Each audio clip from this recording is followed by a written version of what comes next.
Story: The Meal of Frothi. Gold is called by the poets the meal of Frothi, and the origin of the term is found in this story.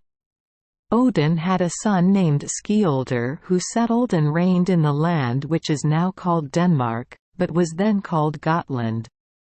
Skioldr had a son named Frithleif, who reigned after him. Frithleif's son was called Frothi, and succeeded him on the throne.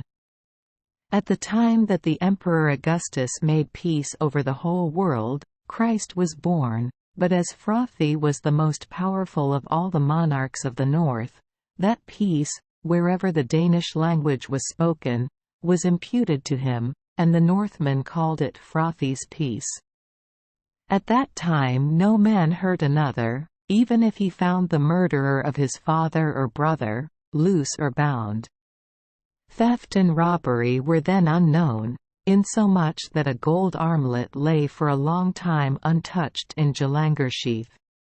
Frothi chanced to go on a friendly visit to a certain king in Sweden, named Fiolnir, and there purchased 2 female slaves, called Finia and Mania, equally distinguished for their stature and strength.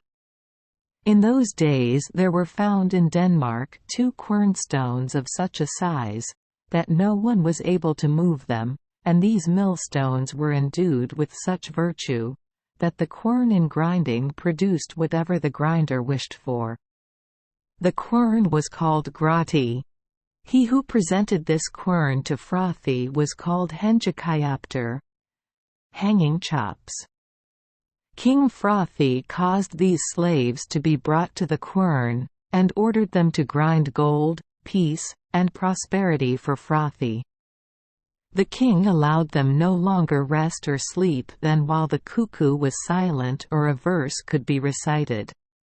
Then they are said to have sung the lay called Grata Savengiar, and before they ended their song to have ground a hostile army against Frothi, insomuch that a certain sea king, called Mysinger, arriving the same night, slew Frothi, taking great spoil. And so ended Frothi's peace. Mysinger took with him the quern, Grati, with Finia and Mania, and ordered them to grind salt. About midnight they asked Mysinger whether he had salt enough. On his ordering them to go on grinding, they went on a little longer till the ship sank under the weight of the salt. A whirlpool was produced, where the waves are sucked up by the mill eye, and the waters of the sea have been salt ever since. Thank you for joining us for today's fairy tale. We hope these stories bring joy and meaning to your day.